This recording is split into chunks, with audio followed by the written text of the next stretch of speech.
Bonjour et bienvenue dans ce nouvel épisode de Rendez-vous. Je suis Ryan Ganji et j'ai le plaisir de m'adresser à vous aujourd'hui depuis Montréal. Le thème d'aujourd'hui sera la salubrité alimentaire. Le contexte actuel a pour conséquence que nous consommons plus de repas à domicile, ce qui implique une manipulation des aliments plus importante. Inutile de souligner qu'il est important d'y prêter attention, peu importe le pays dans lequel nous nous trouvons. Nous avons le plaisir de partager avec vous aujourd'hui un webinaire sur le thème de la salubrité alimentaire. Vida Padamsi, professionnel de l'industrie alimentaire, partagera des conseils sur la conservation et la manipulation des aliments. Ce webinaire sera animé par Mobina Dramsi. Je vous souhaite donc un bon visionnement à tous et à la semaine prochaine.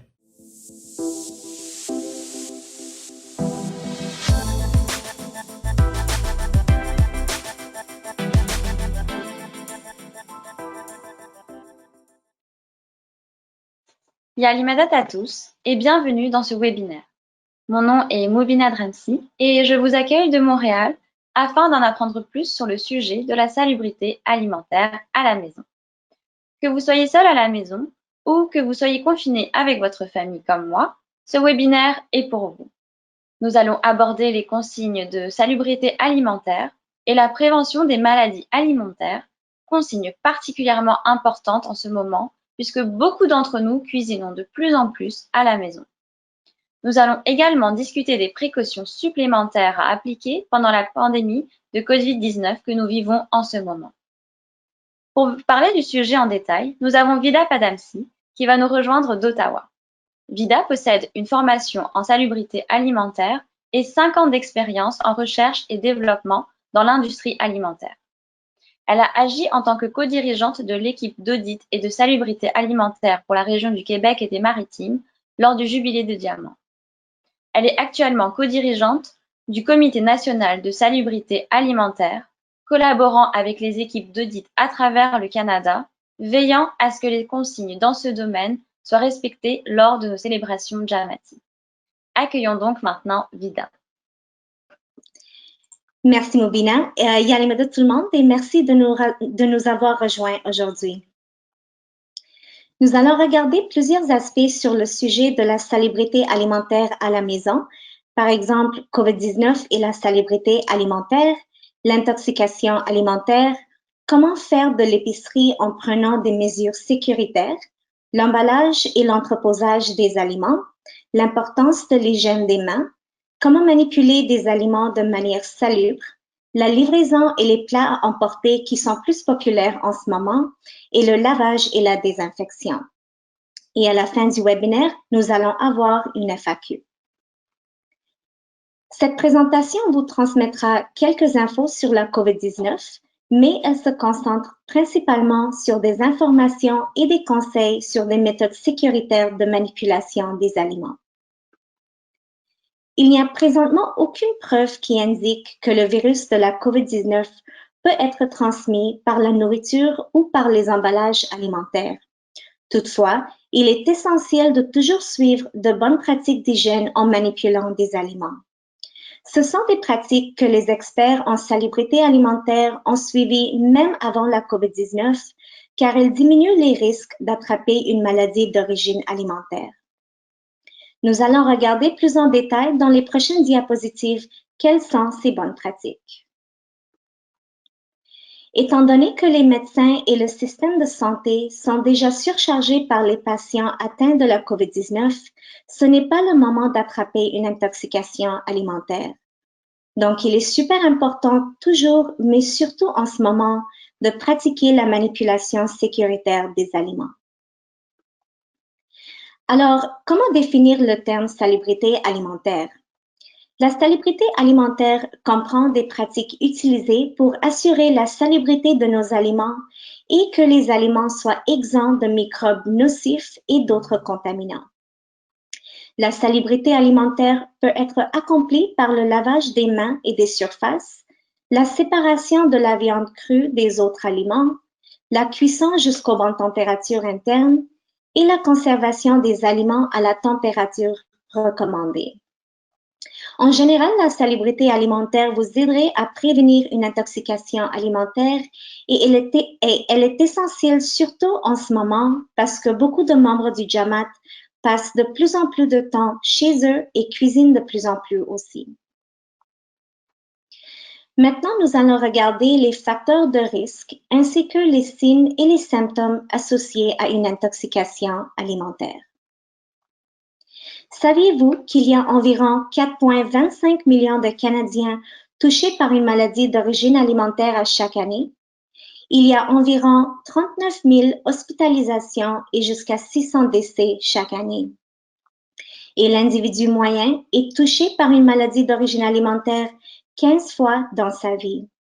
Pour le système de santé, ceci égale une dépense de 2 milliards de dollars. Et ce chiffre comprend seulement les cas signalés. La plupart des cas ne sont pas rapportés. La consommation d'aliments contaminés peut nous rendre tous malades, mais il y a certains qui sont plus à risque que d'autres. Par exemple, les bébés, les femmes enceintes, les enfants de 5 ans et moins, et les adultes de 60 ans et plus, et les personnes ayant un système immunitaire affaibli. La plupart des personnes qui attrapent une intoxication alimentaire se rétablissent complètement, mais les individus plus à risque peuvent ressentir des effets plus graves et peut-être à long terme ou permanentes. Donc, il est essentiel de suivre de bonnes pratiques de manipulation des aliments à la maison. Voici quelques exemples des pathogènes dangereux ou des microbes associés à l'intoxication alimentaire. Quand on parle de microbes, on parle des bactéries, des toxines qui sont des poisons produits par certains types de bactéries, des virus, des parasites et des moisissures. Ces microbes existent partout, sur des plantes, des animaux, des personnes, dans l'air et dans l'eau. Par exemple, les bactéries Salmonella et Campylobacter se trouvent souvent sur du poulet. La bactérie E. coli se trouve sur du bœuf et en fait, 30% de personnes portent la bactérie Staphylococcus sur leur peau ou dans leur nez. Nous allons voir dans les prochaines diapos comment on peut se protéger contre ces bactéries et prévenir leur ingestion. Un aliment contaminé a généralement une apparence et une odeur normale. Donc, ne vous fiez jamais à votre odorat, ni à votre vue ou à vos papilles gustatives pour juger de la salubrité d'un aliment. On ne peut pas voir, ni sentir, ni goûter les bactéries qui sont responsables des intoxications alimentaires. Donc, en cas de doute, jetez-le. Aussi, il n'est pas nécessaire que la cause d'une intoxication alimentaire soit le dernier repas consommé. La plupart du temps, les gens commencent à se sentir malades dans les jours qui suivent la consommation d'aliments contaminés. Par exemple, si je mange quelque chose contaminé par la bactérie Salmonella, ça peut prendre entre 6 et 72 heures avant que je me sente malade. Aussi, pour certaines bactéries comme le E. coli, ça ne prend que quelques cellules pour avoir des conséquences sérieuses sur la santé.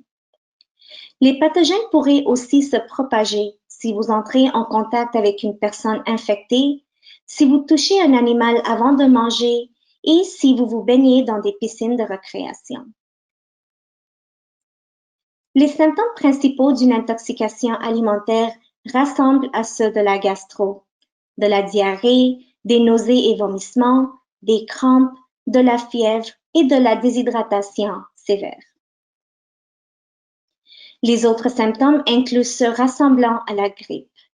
Une intoxication alimentaire peut aussi avoir des conséquences sérieuses, par exemple des effets durables sur la santé et même la mort. Une intoxication alimentaire peut aussi facilement être confondue avec d'autres genres de maladies à cause que les symptômes sont similaires, par exemple ceux rassemblant à la grippe. Donc, si vous pensez avoir contracté une intoxication alimentaire, vous devez consulter immédiatement votre médecin ou se rendre à une clinique. Maintenant, nous allons parler de comment vous pouvez faire votre épicerie avec précaution pendant la COVID-19 et nous allons aussi parler d'autres conseils généraux associés à la salubrité alimentaire. Si vous présentez des symptômes de la COVID-19 ou si on vous a demandé de vous isoler ou si vous avez un système immunitaire affaibli ou une maladie chronique, n'allez pas faire de l'épicerie. Vous pouvez plutôt demander aux membres de votre famille ou à un ami de vous déposer votre épicerie. Vous pouvez aussi la commander en ligne et organiser une livraison à domicile ou vous pouvez appeler la ligne d'accès Jamati 1-888-536-3599 et organiser une livraison avec eux. Vous pouvez trouver le numéro de la ligne d'accès aussi sur les sites web de II Canada et The Ismaili ou le demander au Muki Kamria. La livraison d'épicerie est devenue une option plus populaire, surtout récemment.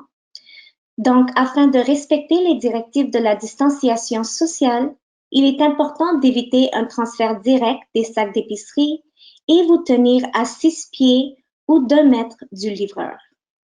Ou, quand vous recevez votre livraison, assurez-vous que vos sacs d'épicerie soient déposés à votre porte, devant votre entrée ou celle de votre bâtiment. Pour le paiement, vous pouvez le faire d'avance en ligne ou laisser l'argent ou le chèque dans une enveloppe à la porte ou faire un transfert d'argent électronique. Si vous allez chercher votre épicerie, ouvrez vous-même la porte, tenez-vous à 6 pieds ou 2 mètres du personnel et demandez au personnel de mettre vos sacs dans votre voiture.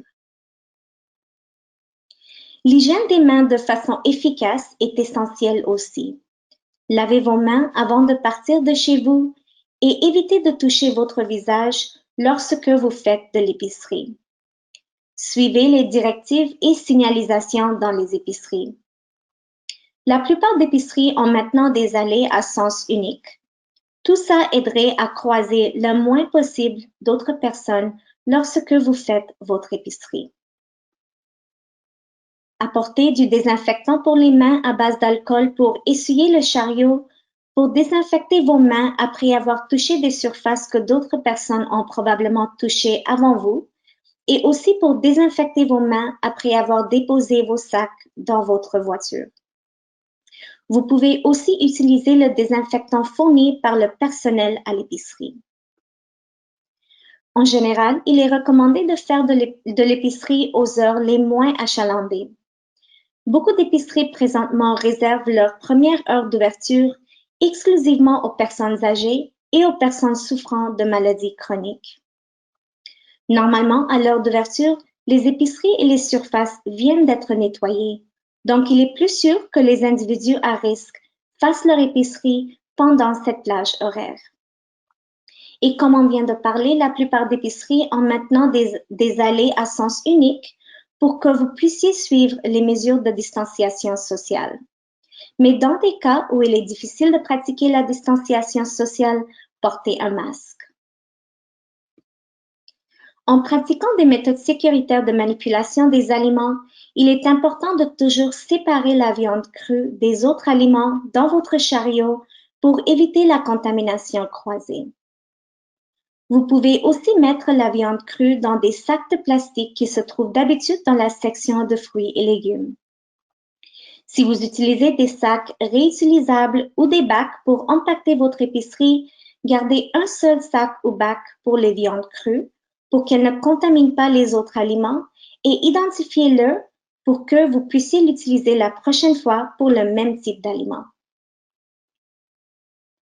Pendant la COVID-19, il est recommandé d'acheter suffisamment d'aliments pour 1 ou 2 semaines afin d'éviter du contact étroit avec les autres. Si possible, essayez d'obtenir vos médicaments sur ordonnance pour 3 mois afin d'éviter les déplacements fréquents. Et utilisez une carte de débit ou crédit au lieu de manipuler les pièces ou les billets. Utilisez une carte à puce ou votre propre stylo pour signer des factures. Un petit rappel sur l'hygiène des mains. Assurez-vous de laver vos mains avec du savon et de l'eau dès que vous rentrez chez vous et lavez-les encore une fois après avoir déballé et rangé votre épicerie. Ensuite, nous allons parler de l'emballage et de l'entreposage des aliments.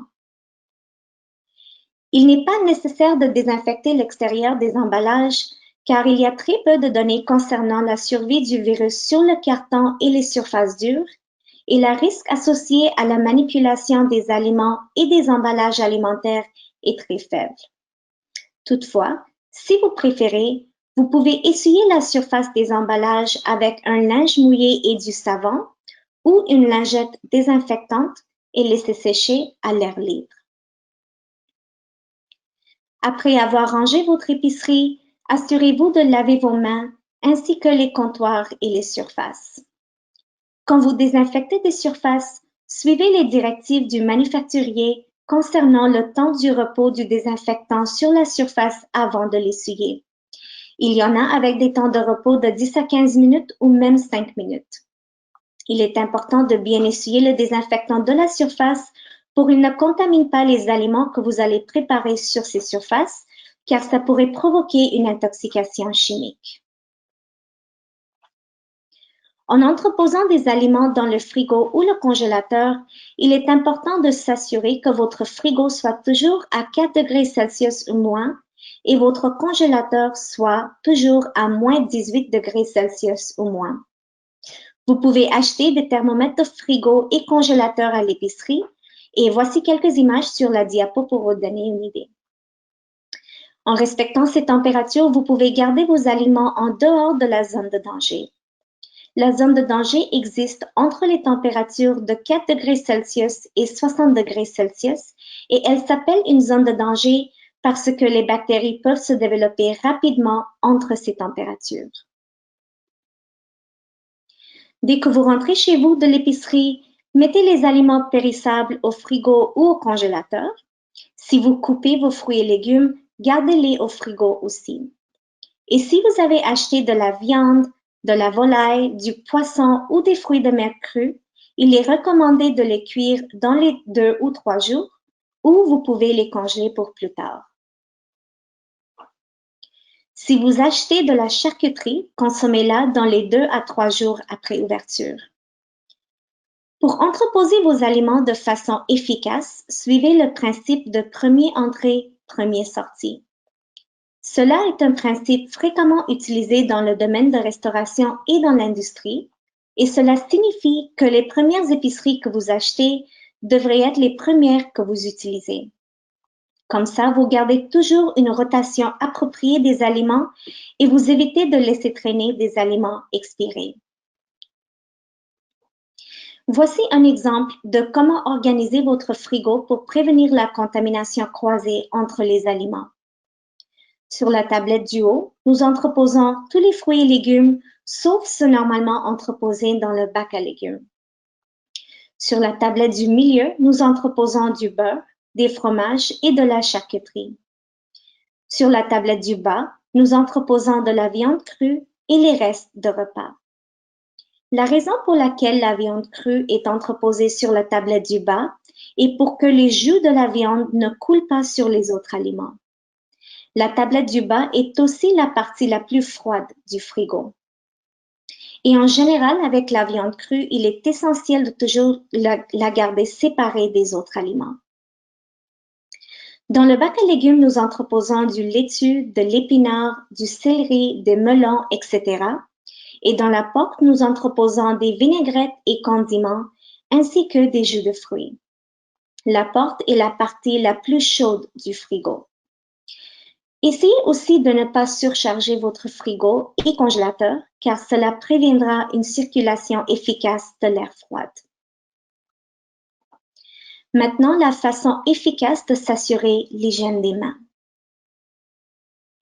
Lavez-vous les mains avant et après la manipulation des aliments, surtout après avoir manipulé la viande crue.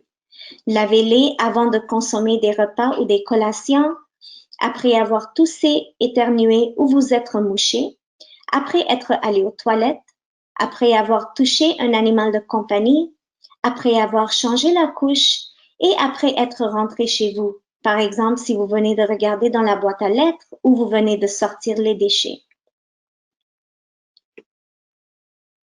Et voici les 5 étapes pour effectuer un lavage de mains efficace. Premièrement, on se mouille les mains. Ensuite, on prend du savon. On frotte pour 20 secondes les ongles, les mains et les poignets. Ensuite, on rince pour au moins 10 secondes. On sèche les mains et on ferme le robinet. Souvenez-vous de fermer le robinet avec une serviette en papier. Et s'il y a des membres dans votre famille qui présentent des symptômes de COVID-19, n'utilisez plus un essuie-mains, utilisez exclusivement des serviettes en papier. Ensuite, nous allons regarder plusieurs aspects par rapport à la préparation des aliments de manière salubre. Nous avons déjà regardé brièvement le principe de la zone de danger qui est située entre 4 degrés Celsius et 60 degrés Celsius car les bactéries s'y développent rapidement. Donc, gardez toujours les aliments chauds au chaud et les aliments froids au froid pour qu'ils ne rentrent jamais dans cette zone de danger où les bactéries peuvent se développer et causer des intoxications alimentaires. Quand vous préparez vos fruits et légumes, ne pas utiliser de savon pour les laver. Lavez plutôt vos mains avant et après avoir lavé vos fruits et légumes et lavez vos fruits et légumes sous un filet d'eau fraîche potable avant de les consommer ou de les cuire. Ne pas les laver avec de savon.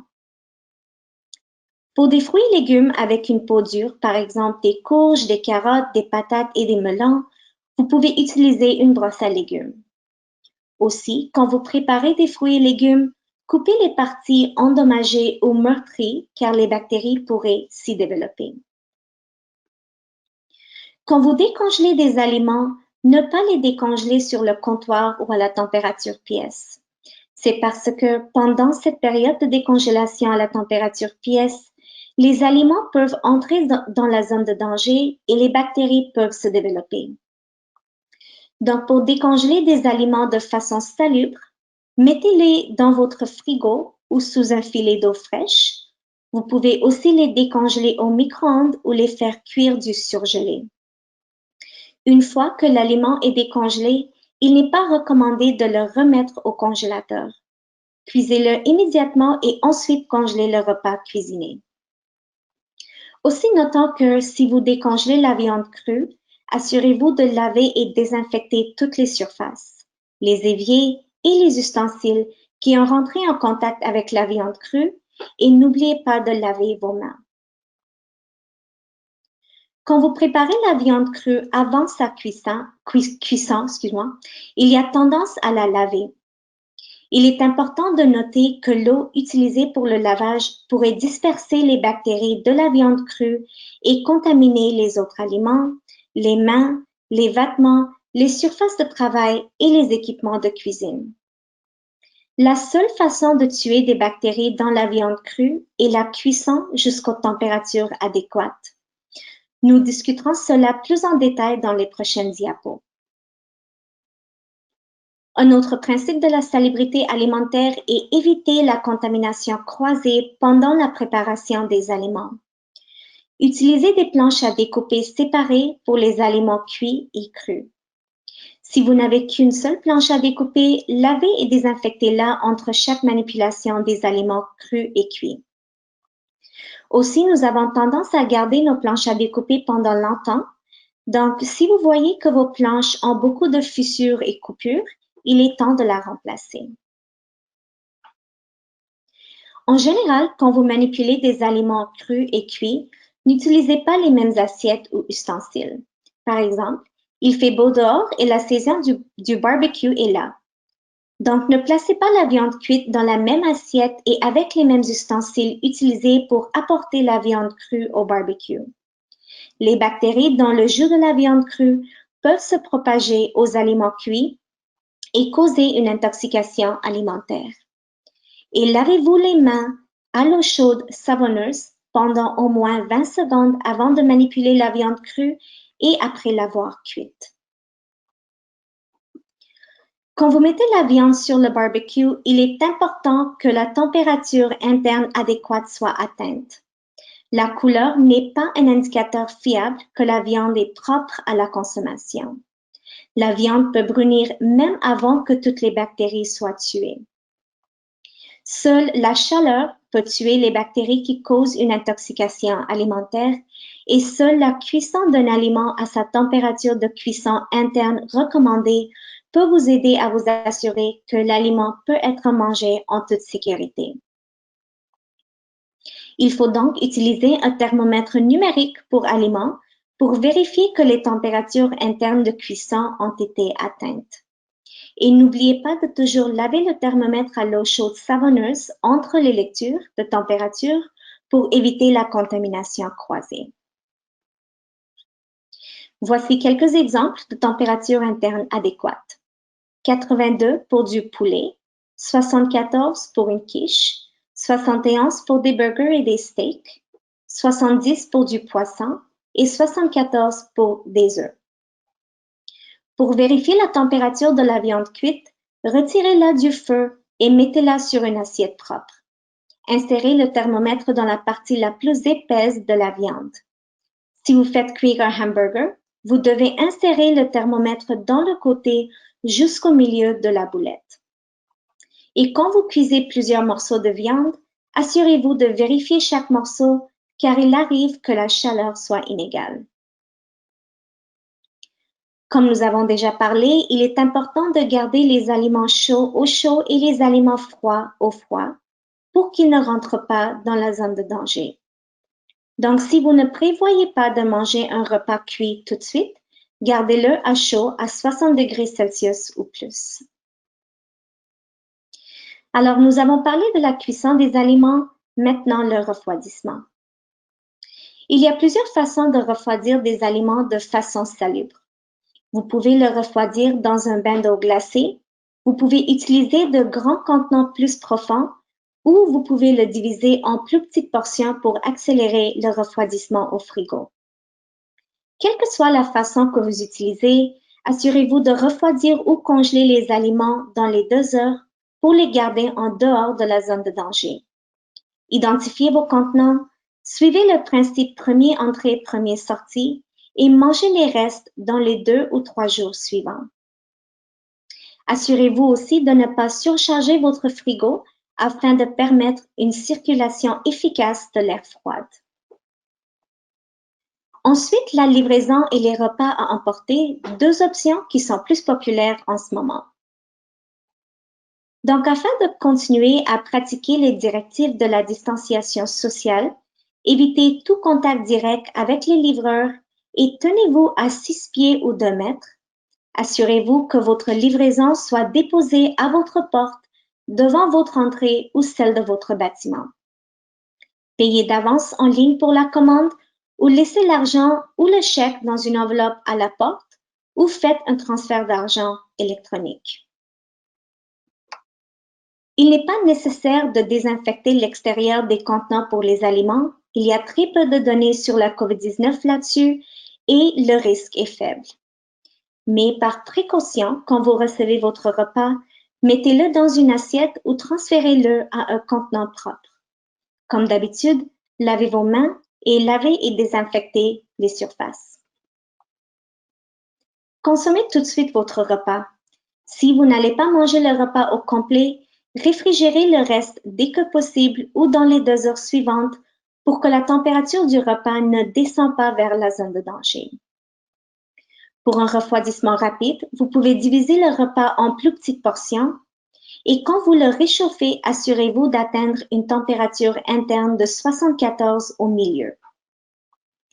Aussi, notons que quand vous faites plusieurs cycles de refroidissement et réchauffement du même repas, ça augmente la possibilité que le repas rentre plusieurs fois dans la zone de danger où les bactéries se développent rapidement. Donc, si le repas que vous avez commandé est une portion grande, prenez seulement ce que vous allez manger et réchauffez-le. Mettez le reste au frigo pour le prochain repas. Maintenant, nous allons parler du lavage et de la désinfection efficace de la vaisselle, des surfaces, des linges et des sacs d'épicerie réutilisables. Lavez votre vaisselle et vos ustensiles dans un lave-vaisselle. La plupart des lave-vaisselles domestiques ont un cycle de désinfection.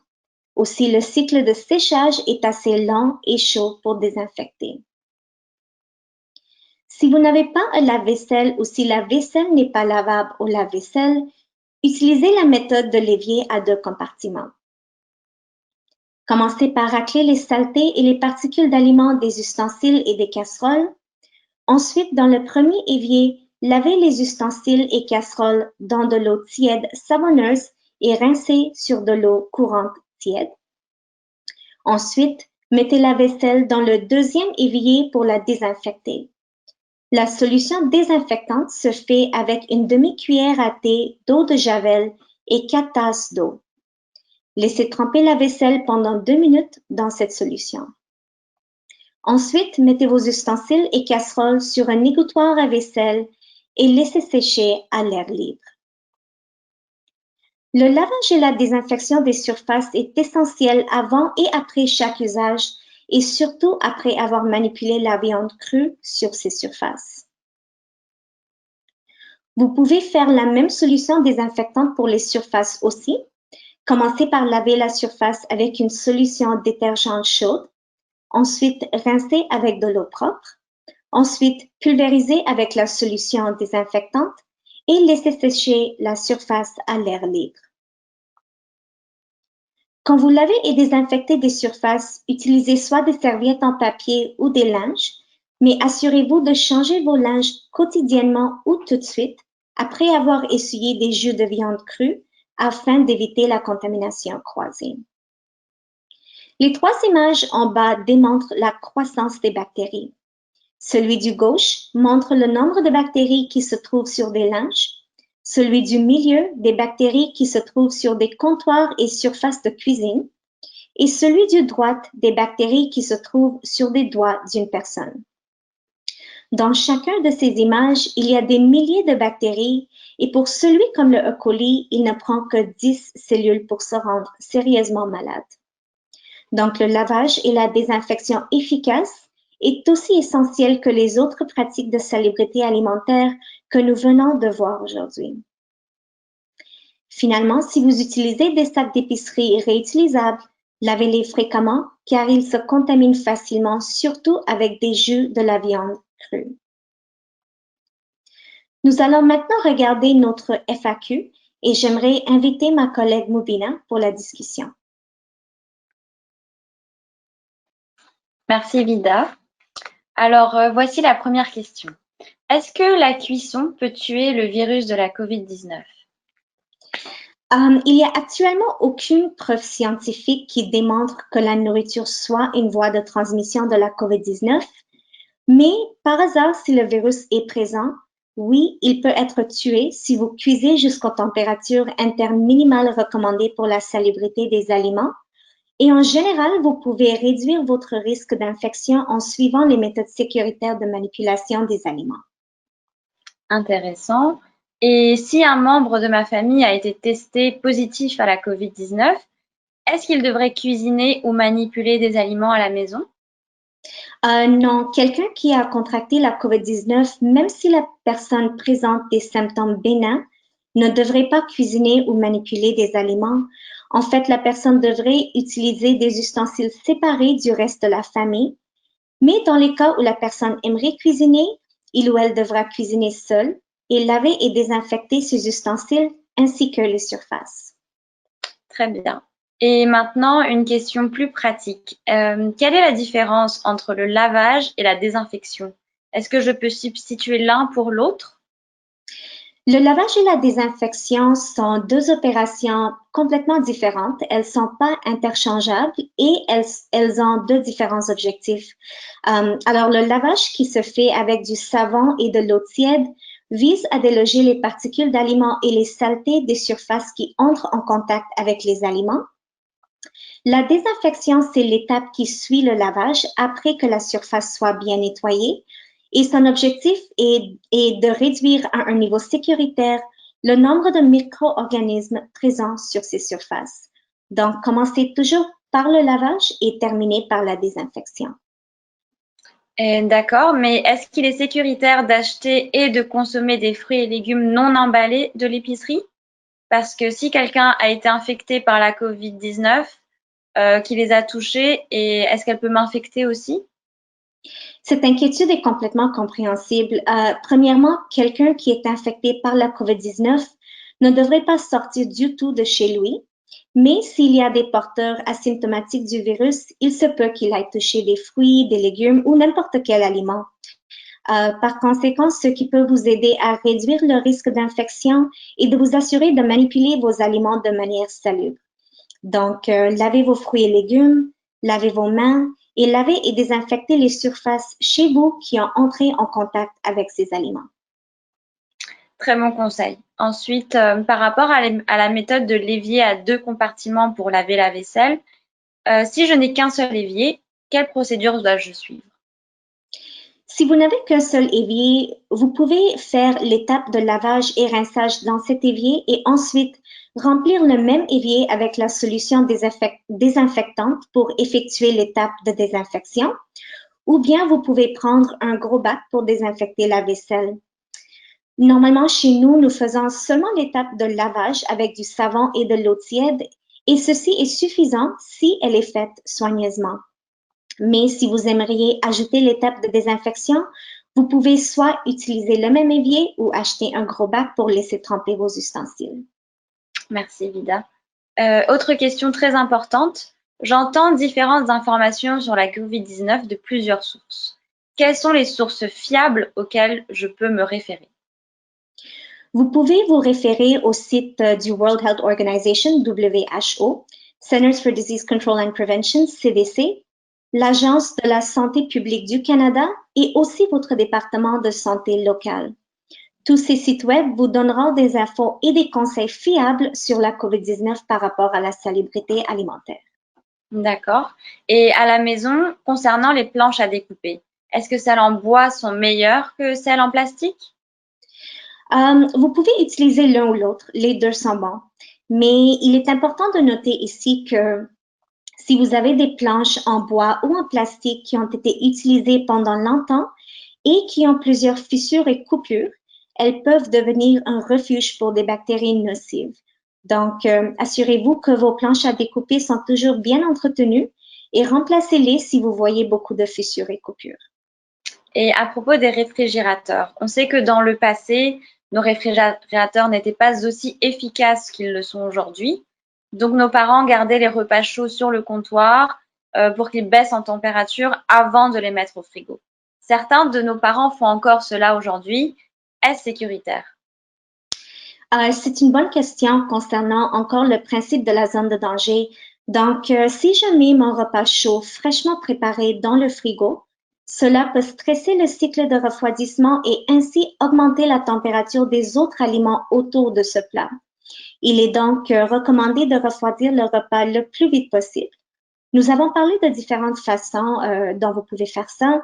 Refroidir dans un bain d'eau glacée ou diviser le repas en plus petites portions ou mettre le repas dans des contenants peu profonds avant de les mettre au frigo. Mais une autre chose importante à noter, c'est que lorsque vous mettez le repas dans un contenant au frigo, si vous remarquez qu'il y a de la condensation sur la partie intérieure du couvercle, c'est parce que votre repas n'est pas assez refroidi et il pourrait entrer dans la zone de danger où les bactéries peuvent se développer rapidement. Donc, il est très important d'être conscient de la zone de danger et de toujours respecter les températures internes recommandées pour la salubrité des aliments. Et si j'ai des restes de repas dans mon frigo et que je réchauffe la quantité complète, même si je ne vais pas manger au complet, je vais manger juste une petite portion, est-ce que je peux remettre au frigo ce que je ne mange pas? Quand vous mettez un repas au frigo, les températures au frigo ne tuent pas les bactéries, elles réduisent seulement leur croissance. Les bactéries sont toujours là. Et quand vous faites plusieurs cycles de refroidissement et réchauffement du même repas, le repas rentre plusieurs fois dans la zone de danger. Idéalement, il est recommandé de sortir et réchauffer seulement la portion du repas que vous allez manger au lieu de réchauffer le repas au complet. C'est très bon à savoir parce que d'ailleurs, est-ce que le type d'aliment que je mange peut augmenter ou diminuer mon risque de contracter la COVID-19? Par exemple, manger une salade au lieu de manger un repas chaud ou un repas en conserve, du thon. Qu'est-ce qui est meilleur? Qu'est-ce qui ne l'est pas? Est-ce que ça fait une différence? Le type d'aliment que vous mangez n'a aucun impact sur votre risque de contracter la COVID-19. Aussi, comme nous l'avons déjà vu, il n'y a aucune preuve scientifique qui démontre que la nourriture soit une voie de transmission. Mais il est important de se rappeler que les aliments peuvent contenir d'autres bactéries qui causent des intoxications alimentaires. Donc, assurez-vous de toujours suivre les méthodes sécuritaires de manipulation des aliments. Par exemple, cuisez et refroidissez vos aliments aux températures de salubrité recommandées. Lavez vos mains, lavez et désinfectez les surfaces sur lesquelles vous manipulez vos aliments et séparez les aliments crus et cuits pour éviter la contamination croisée. D'accord. Et enfin, pendant cette pandémie, est-ce que je devrais acheter des aliments congelés ou en conserve plutôt que des aliments frais? Vous pouvez acheter n'importe quel aliment, soit congelé ou en conserve ou frais. Il n'y a pas d'évidence scientifique que la nourriture soit une voie de transmission, mais rappelez-vous des autres microbes aussi lorsque vous manipulez des aliments et comme d'habitude, suivez toujours de bonnes pratiques de la salubrité alimentaire. Merci Vida et merci Merci. à tous pour votre temps et votre participation. La présentation que nous avons regardée ensemble, ainsi que les conseils qui nous ont été prodigués aujourd'hui, nous aideront non seulement pendant la pandémie, mais aussi en tout temps durant nos vies quotidiennes afin d'éviter les intoxications alimentaires. Prenez soin de vous, prenez soin de votre santé et protégez les autres. Merci et à Alimadel.